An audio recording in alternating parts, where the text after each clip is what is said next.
नमस्कार, मैं हूं पूजा सिंह और आप देख रहे हैं हमारा उत्तराखंड का ये खास बुलेटिन। चलिए बुलेटिन की शुरुआत करेंगे आज की कुछ खास बड़ी खबरों के साथ। चमोली जिले में पीपल कोटी में आयोजित 24वें वर्ल्ड विकास मेला 2025 में मुख्यमंत्री पुष्कर सिंह धामी ने शिरकत की। मुख्यमंत्री ने मेले का अवलोकन किया और विभिन्न विभागों द्वारा लगाए गए स्टॉलों का निरीक्षण भी किया। इस अवसर पर सीएम धामी ने कहा कि वर्ल्ड विकास मेला ग्रामीण विकास, स्वरोजगार और स्थानीय उत्पादों को बढ़ावा देने में सशक्त माध्यम भी बनेगा। इस दौरान उन्होंने क्या कुछ कहा, चलिए आपको सुनाते हैं। उनकी जीवन प्रतिबद्धता का प्रमाण है, जो पिछले 2 दशक से भी अधिक समय से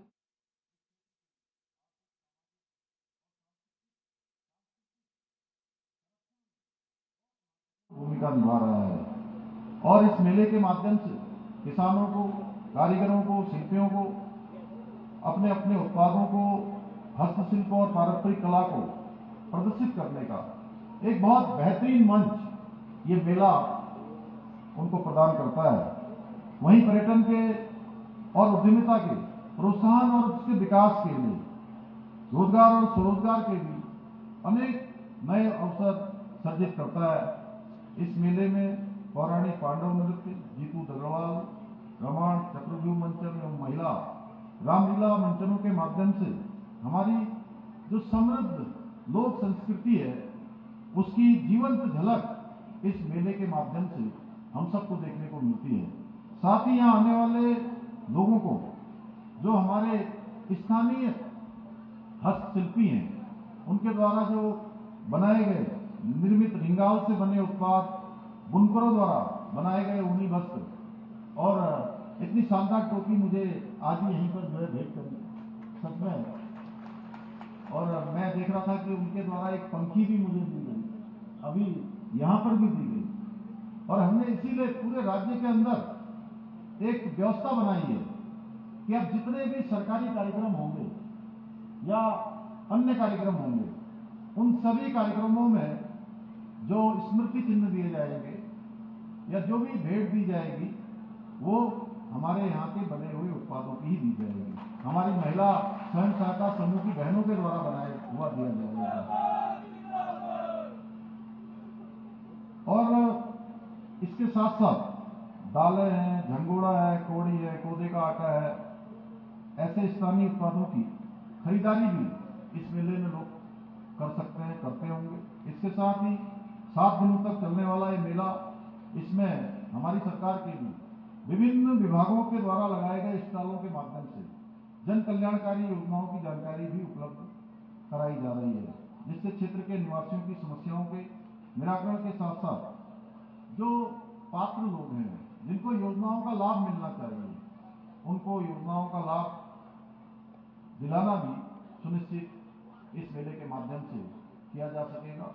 और आप सबको पता है कि इस समय हमने राज्य के अंदर एक अभियान प्रारंभ किया है, जन जन की सरकार जन जन के द्वार। और इस अभियान के माध्यम से हम सभी सीमांत क्षेत्र, गांवों के क्षेत्र, दूरस्थ क्षेत्र, पर्वतीय क्षेत्र, ऐसे क्षेत्रों में हमारा पूरा प्रशासन के सभी प्रशासनिक विभाग पहुंचकर हर न्याय पंचायत के स्तर पर समस्याओं का समाधान कर रहे हैं। मैं आज इस मेले के माध्यम से आप सब लोगों से यह भी कहना चाहता हूं कि आप सब अपने अपने नजदीक के स्थानों पर जहां भी इस प्रकार के ये आयोजन हो रहे हैं, उन आयोजनों में अवश्य प्रतिभाग करें और इन कार्यक्रमों में अपनी सहभागिता करके स्वयं का भी और स्वयं के आसपास के लोगों को भी लाभ दिलाने में अपना सहयोग निश्चित रूप से प्रदान करें। भाइयों बहनों, मुझे बताया गया है इस मेले की शुरुआत 1986 में बंड क्षेत्र की 2 दर्जन से अधिक ग्राम सभाओं के द्वारा एक किसान मेले के रूप में की गई थी, परंतु सीमित संसाधनों के कारण लगभग 1.5 वर्ष तक इसका आयोजन नहीं हो सका था। लेकिन बंड क्षेत्र के नागरिकों की सामूहिक चेतना का परिणाम है कि इस मेले का पुनः इसका आयोजन प्रारंभ हो चुका है और आज ये चमोली जनपद के एक प्रमुख मेले के रूप में अपनी एक विशिष्ट पहचान बना रहा है। इसके लिए मैं अभी शाह जी यहाँ से बोल रहे थे, मैं यहाँ के सभी स्थानीय निवासियों का, व्यापारियों का, किसान भाइयों का और मेले के आयोजन से जुड़े हुए प्रत्येक व्यक्ति जो मेले के आयोजन में अपना सहयोग कर रहा है, उन सभी के प्रति आभार व्यक्त करता हूं, जिनके समर्पण और योगदान से इस मेले का एक भव्य स्वरूप आज देखने को मिल रहा है। भाइयों बहनों, पिछले दिनों राज्य की रजत जयंती के अवसर पर आदरणीय प्रधानमंत्री श्री नरेंद्र मोदी जी ने हम सब प्रदेशवासियों को संबोधित करते हुए हमारे पारंपरिक मेलों और इस प्रकार के उत्सवों को बढ़ावा देने के लिए वन डिस्ट्रिक्ट वन फेस्टिवल यानी कि एक जिला एक मेला विकसित करने का आह्वान किया था। मेरा मानना है इस पहल के माध्यम से हमारे राज्य के विभिन्न क्षेत्रों में आयोजित होने वाले जो पारंपरिक मेले हैं वो न केवल राष्ट्रीय और अंतर्राष्ट्रीय स्तर पर नई पहचान उनको मिल सकेगी, इसके साथ ही हमारे जो शानदार उत्पाद बनाने वाले हस्तशिल्पी हैं, स्थानीय उत्पाद बनाने वाले हैं, लोक कला वाले हैं, पर्यटन को भी एक नई दिशा प्राप्त होगी। भाइयों बहनों, आज आदरणीय प्रधानमंत्री श्री नरेंद्र मोदी जी के नेतृत्व में एक ओर जहां हमारी सांस्कृतिक विरासत को पुनर्जीवित किया जा रहा है, वहीं vocal for local, make in India, made in India जैसी पहलों के माध्यम से हमारे स्थानीय उद्योगों को भी प्रोत्साहित किया जा रहा है। आज जहां हम एक और केदारनाथ धाम में बृहद स्तर पर पुनर्विकास के कार्य कर रहे हैं, वहीं भगवान बद्री विशाल के प्रांगण में भी मास्टर प्लान के अंतर्गत अनेक कार्य संचालित किए जा रहे हैं। इसके साथ ही केंद्र सरकार की सहयोग से गौरीकुंड से केदारनाथ धाम तक और गोविंद घाट से हेमकुंड साहब तक रोपवे परियोजनाओं का निर्माण कार्य भी शीघ्र प्रारंभ होने जा रहा है। आज ऋषिकेश कर्णप्रयाग परियोजना द्वारा पहाड़ों तक रेल पहुंचाने का हमारा वर्षों पुराना हमारा सपना साकार होने जा रहा है और इस रेल लाइन के बनने के बाद न केवल राज्य के सुदूरवर्ती क्षेत्रों तक अच्छी कनेक्टिविटी हो जाएगी, आने जाने का अच्छा साधन बन जाएगा, बल्कि पहाड़ में विकास और समृद्धि को भी और रोजगार को भी कई संभावनाएं नई प्राप्त होंगी।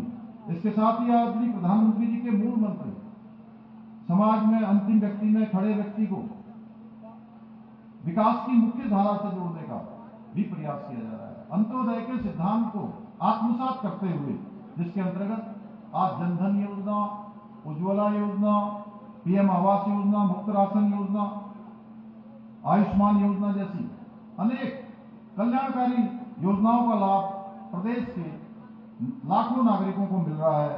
भाइयों बहनों, अगर मैं चमोली जनपद की बात करूं तो प्रधानमंत्री आवास योजना के अंतर्गत ग्रामीण क्षेत्र में 6,251 आवासों का निर्माण किया गया है।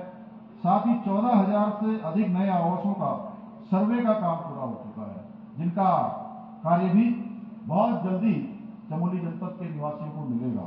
इसके अलावा चमोली जनपद में 13,500 हमारी बहनों को उज्ज्वला योजना के अंतर्गत गैस के कनेक्शन भी मिले हैं।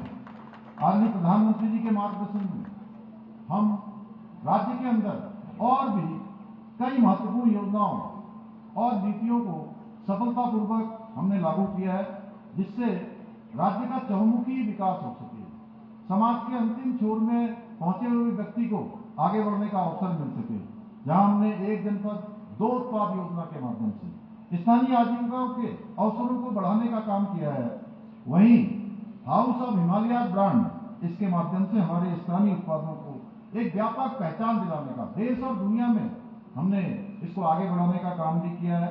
इसके साथ ही लखपति दीदी योजना के माध्यम से जो हमारी प्रदेश की मातृशक्ति है, जो बहुत चुनौतियां जिसके जीवन में है, कठिन परिस्थितियां उनके सामने होती हैं, घर भी उनको देखना होता है, खेत भी देखना होता है, इसके साथ साथ गाय भैंसों की भी चिंता करनी होती है, बच्चों की भी चिंता करनी होती है। मैंने स्वयं इन सब को नजदीक से अपने ही घर में अपनी माँ को मैंने इन सब समस्याओं का सामना करते हुए देखा है। इसलिए हमारी बहनों के ये लखपति दीदी योजना निश्चित रूप से उनको आर्थिक एवं सामाजिक रूप से सशक्त और आत्मनिर्भर बनाने की दिशा में बहुत मददगार साबित हो रही है। मुझे गर्व है कि आज चमोली जनपद में 11,000 से अधिक महिलाएं लखपति दीदी बनाई जा चुकी हैं, जो महिला सशक्तिकरण की दिशा में हमारी सरकार के प्रयासों का ही एक छोटा सा उदाहरण है। आज स्टेट मिलेट मिशन के द्वारा हमारे राज्य को इस मिलेट को, जिसमें हमारे यहाँ के सभी अनाज आते हैं, पूरे देश में सुपर फूड के रूप में इसको विशेष पहचान मिल रही है। हमारा लक्ष्य है पहाड़ों से होने वाले पलायन को रोका जाए तथा गांवों में पर्यटन को बढ़ावा देकर स्थानीय निवासियों को, हमारे नौजवानों को, युवाओं को, महिलाओं को रोजगार के नए अवसर प्रदान किए जाए। इस दिशा में हम होम स्टे, जहां एक और देश विदेश के पर्यटकों के लिए बहुत बड़ा आकर्षण का केंद्र बन रहे हैं। अभी मैं 2 दिन पहले उत्तरकाशी जनपद के कुरोला विधानसभा के साकरी क्षेत्र में था और उस क्षेत्र में चलने वाले छोटे से क्षेत्र में 100 से भी ज्यादा होम स्टे वहां पर चल रहे हैं। और मुझे बताया कि आजकल सारे होम स्टे फुल है, कहीं कोई जगह वहां पर नहीं है और देश दुनिया के अनेक पर्यटक वहां आ रहे हैं। निश्चित रूप से एक नया आयाम उस क्षेत्र में और ऐसे हमारे बहुत सारे सीमांत क्षेत्रों में शुरू हो रहा है और इसके माध्यम से स्थानीय युवाओं को रोजगार के नए अवसर भी उपलब्ध हो रहे हैं।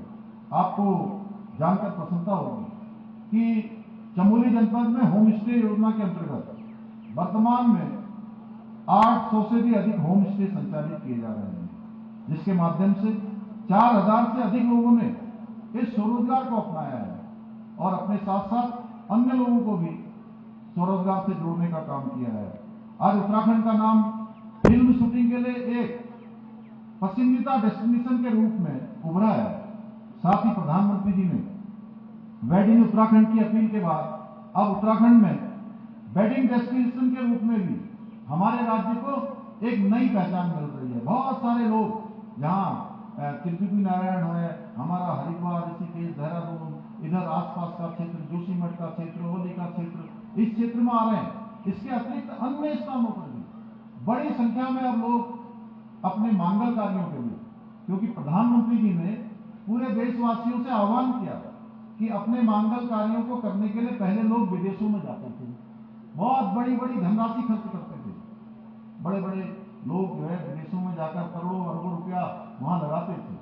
तो प्रधानमंत्री जी ने देशवासियों से आह्वान किया और हमारे यहीं से 2023 में जब हमने इन्वेस्टर समिट का आयोजन किया था, उस इन्वेस्टर समिट में उन्होंने कहा कि मैं सभी देशवासियों का आह्वान करता हूं कि अपने मंगल कार्य को करने के लिए सबसे अच्छा स्थान देवभूमि उत्तराखंड है, जो देवों के सबसे नजदीक है। और उनके आह्वान के बाद सैकड़ों लोग अब अपने मंगल कार्यों के लिए, अपने बच्चों के विवाह के लिए हमारे राज्य में आ रहे हैं। हमारी सरकार पर्वतीय क्षेत्रों में निवेश को प्रोत्साहित करने के लिए पर्यटन, आयुष, वेलनेस, आईटी, सौर ऊर्जा जैसे सर्विस सेक्टरों पर भी हम विशेष ध्यान दे रहे हैं। यही कारण है कि हमारे राज्य ने अनेक चुनौतियों का सामना पिछले वर्षों में किया है। आप सबको पता है, इस वर्ष भी बड़ी आपदा का सामना हम लोगों को करना पड़ा है, चाहे वो उत्तरकाशी जनपद की धराली की आपदा हो, चाहे हमारे यहाँ चमोली जनपद की खराली हो, चेपड़ो हो, कुंती हो, दुर्मा हो, ऐसे अनेक स्थानों पर मुझे सभी स्थानों पर मैं जाकर मिला लोगों से। अनेक परेशानियों का सामना हमको ऐसे ही पूरे राज्य के अंदर, चाहे वो जनपद रुद्रप्रयाग का छेनागाड़ वाला क्षेत्र हो या देहरादून के आसपास का क्षेत्र हो या पौड़ी जनपद का सैंजी से लेकर भरसार क्षेत्र का अनेक गांव हों, बड़ी आपदा की चपेट में आए। ये बड़ी आपदाएं थी, लेकिन इसके बाद पूरे राज्य के अंदर आपदाओं का हमने सामना करना पड़ा है। इसी साल हमने यहाँ पर एक बड़ा एवलॉन्च हमारा माड़ा में हमने देखा, बड़ा हिमस्खलन हुआ था, जिसमें अनेक लोग उसकी चपेट में आ गए थे। भाइयों बहनों, उसके बावजूद भी हमने कई क्षेत्रों में उल्लेखनीय उपलब्धियां भी हासिल की हैं। अभी हाल ही में पलायन निवारण आयोग की सर्वे रिपोर्ट में रिवर्स पलायन में 44% की उल्लेखनीय बढ़ोतरी दर्ज की है। यानी कि लोग अब वापस, पहले जो यहां से पलायन कर गए थे, वो अपने घरों की ओर लौट रहे हैं, अपना रोजगार स्वरोजगार को जो है अपना रहे हैं और इसकी बड़ी संख्या बढ़ती जा रही है। धीरे धीरे ये संख्या बढ़ रही है। इसके साथ ही हमने किसानों के आय वृद्धि करने में भी पूरे देश में पहला स्थान प्राप्त किया है। इसके साथ ही आज राज्य में युवाओं को रोजगार के अवसर उपलब्ध कराने में भी हम देश के अग्रणी राज्य के रूप में उभर कर सामने आए हैं। इतना ही नहीं, ईज ऑफ डूइंग बिजनेस में उत्तराखंड को अचीवर्स, स्टार्टअप रैंकिंग्स में लीडर्स की श्रेणी प्राप्त हुई है। यही नहीं, नीति आयोग द्वारा जारी 2023-24 की सतत विकास के लक्ष्यों को प्राप्त करने के इंडेक्स में हमारे प्रदेश को पूरे देश में पहला स्थान प्राप्त हुआ है। अनेक क्षेत्रों में हमने अच्छा काम किया है। भाइयों बहनों, हमारी सरकार विकास भी और विरासत भी इस मंत्र के साथ देवभूमि का समग्र विकास सुनिश्चित करने के लिए और सांस्कृतिक मूल्यों और डेमोग्राफी को संरक्षित रखने के लिए पूरी तरह से संकल्पबद्ध होकर काम कर रही है। वहीं दूसरी ओर हमारे सामने जो प्रतिपक्ष की पार्टियां हैं, जिन्होंने हमेशा अपनी संस्कृति और परंपराओं को दूषित और बदनाम करने का काम किया है, लेकिन मैं आपको विश्वास दिलाना चाहता हूं कि आपका ये बेटा, आपका ये भाई किसी भी कीमत पर देवभूमि की विरासत और उसकी पवित्रता के साथ कोई खिलवाड़ व कोई समझौता नहीं होने देगा। इसके लिए हमारी सरकार ने अनेक कठोर निर्णय भी हमने लिए हैं। हमने जहां राज्य में दंगों की राजनीति करने वालों को, दंगाइयों पर नकेल कसने के लिए सख्त दंगा रोधी कानून लागू किया है। यानी कि अब कोई राज्य के अंदर दंगा करेगा, कोई सरकारी संपत्ति, निजी संपत्ति को नुकसान पहुंचाएगा, तो उसकी एक एक पाए की वसूली उसी दंगा करने वाले से वसूल की जाएगी। वहीं सनातन धर्म की रक्षा के लिए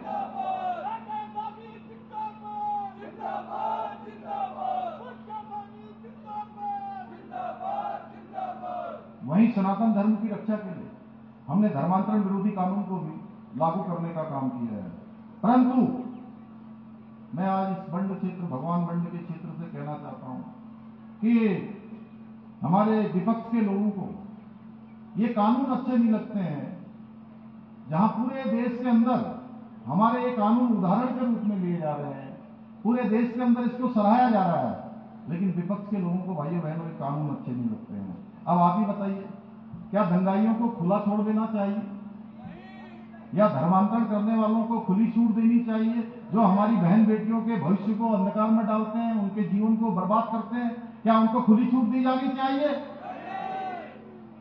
आज जब हम प्रशासन के माध्यम से दंगाइयों के घर में घुसकर उनको सबक सिखाते हैं और बुलडोजर से हम उनके जो अवैध रूप से बनाए हुए अतिक्रमण है उनको ध्वस्त करते हैं, तब विपक्ष के लोगों को बड़ी परेशानी होती है, क्योंकि उन्हें हमारी संस्कृति और परंपराओं से कोई लेना देना नहीं है। उन्हें तो केवल अगर किसी बात की चिंता है तो केवल अपने वोट बैंक की चिंता है। पहाड़ों में बहुत सारे स्थान ऐसे हैं जहां पर उनका कोई अस्तित्व नहीं हुआ करता था किसी समय, आज वहां भी बड़ी संख्या में डेमोग्राफी का नुकसान कर रहे हैं, यहाँ का डेमोग्राफी परिवर्तित करने का काम कर रहे हैं। भाइयों बहनों, कुछ लोगों ने सुनियोजित ढंग से हमारे पहाड़ों में लैंड जिहाद फैलाकर हमारी जमीनों पर जो षड्यंत्र किया है कब्जा करने का, हमारी सरकार ने इस सुनियोजित लैंड जिहाद के खिलाफ भी कार्रवाई करते हुए पूरे राज्य के अंदर 10,000 एकड़ से अधिक जमीन इस लैंड जिहादियों के पंजे से मुक्त करवाने का काम किया है। लेकिन यहां भी हमारे प्रतिपक्ष के मित्रों को ये लैंड जिहाद नजर नहीं आता है, क्योंकि उनका तो ये मानना है कि जितना हक हमारे इन पहाड़ी भाई बहनों। तो वहीं नैनीताल से बड़ी खबर सामने आ रही है, जहां 2 दिवसीय नैनीताल दौरे पर सीएम पुष्कर सिंह धामी सुबह सुबह स्थानीय लोगों से मिले सीएम, साथ ही यातायात प्रबंधन की सीएम ने समीक्षा की, वैकल्पिक रूट प्लान तैयार करने के निर्देश भी देते नजर आए। वहीं पर्यटकों से बात कर सीएम ने फीडबैक लिया। तो वहीं आपको बताते चले, मुख्यमंत्री 2 दिवसीय दौरे पर नैनीताल पहुंचे हैं। दौरे से पहले दिन सुबह सुबह मुख्यमंत्री ने स्थानीय लोगों से मुलाकात की और उनकी समस्याएं सुनी। इस दौरान उन्होंने नैनीताल में बढ़ते पर्यटन दबाव को देखते हुए यातायात प्रबंधन की भी समीक्षा की। मुख्यमंत्री ने अधिकारियों को निर्देश दिए कि ट्रैफिक जाम से निजात दिलाने के लिए वैकल्पिक रूट प्लान और साथ ही तैयार किया जाए, जिसे लेकर ताकि स्थानीय लोगों को, पर्यटकों को और राहत मिल सके। उन्होंने कहा कि पर्यटन सीजन के दौरान सुचारू यातायात व्यवस्था बेहद जरूरी है। दौरे के दौरान मुख्यमंत्री ने पर्यटकों से भी बातचीत की और उनकी सुविधाओं को लेकर फीडबैक लिया। तो वहीं आपको बता दें, 2 दिवसीय दौरे पर नैनीताल पहुंचे सीएम पुष्कर सिंह धामी। इस दौरान स्थानीय लोगों से संवाद करते भी नजर आए। सुबह स्थानीय लोगों से उन्होंने मुलाकात की, उनका हालचाल जाना, साथ ही उनकी समस्याओं को भी जाना। वहीं यातायात प्रबंधन की भी समस्याएं देखी गई, साथ ही उसकी समीक्षा की और साथ ही निर्देश भी देते नजर आए। वैकल्पिक रूट प्लान के निर्देश दिए, पर्यटकों से लेकर उनका फीडबैक भी पर्यटकों का लिया। तो वहीं आपको बता दें, 2 दिवसीय दौरे पर नैनीताल सीएम पुष्कर सिंह धामी। तो वहीं बीजेपी प्रदेश प्रवक्ता कुंवर जपेंद्र सिंह ने कहा कि भारत रत्न पूर्व प्रधानमंत्री स्वर्गीय अटल बिहारी वाजपेयी के जन्मदिन के अवसर पर प्रदेश के प्रत्येक जिले, मंडल और बूथ पर कार्यक्रम आयोजित किए जा रहे हैं। अटल जी की स्मृति में इस दिन को स्मृति दिवस के रूप में मनाया जाएगा। वहीं कुंवर जपेंद्र सिंह ने कहा कि लगभग 30 वर्ष पूर्व अटल बिहारी वाजपेयी ने जिस विकसित भारत का स्वप्न देखा था, वो आज धीरे धीरे साकार होता दिखाई दे रहा है। उन्होंने उस दौरे को याद और आपको बता दें कि उन्होंने उस दौर को याद करते हुए कहा कि तब कांग्रेस पार्टी बीजेपी की विचारधारा और उसके नेताओं का मजाक उड़ाया करती थी और देश में तुष्टीकरण की राजनीति हावी थी, जिसका दंश पूरे देश को झेलना पड़ा।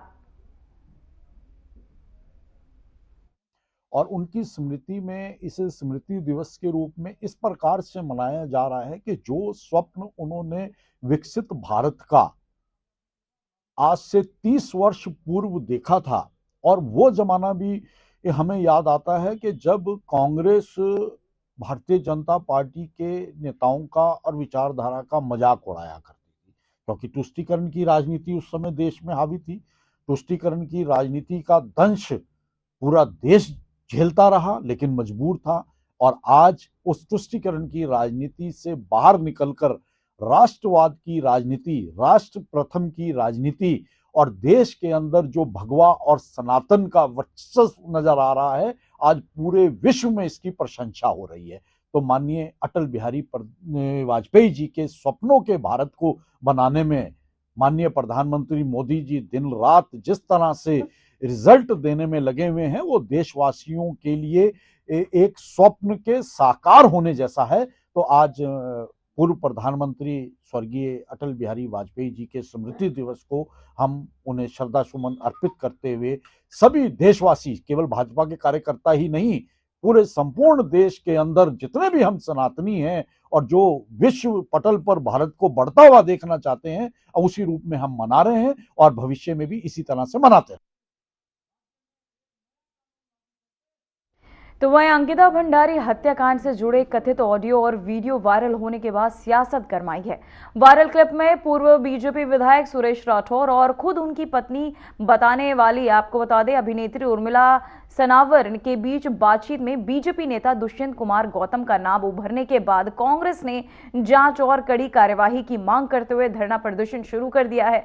इस मामले में हरिद्वार के बहादुराबाद थाने में शिरोमणि गुरु रविदास विश्व महापीठ के प्रदेश अध्यक्ष धर्मेंद्र कुमार की शिकायत पर सुरेश राठौर और उर्मिला सनावर के खिलाफ मुकदमा दर्ज किया गया है। तो वहीं शिकायत में आरोप लगाया गया है कि दोनों द्वारा दुष्यंत कुमार गौतम की छवि धूमिल करने के लिए सोशल मीडिया पर भ्रामक और झूठी सामग्री फैलाई जा रही है।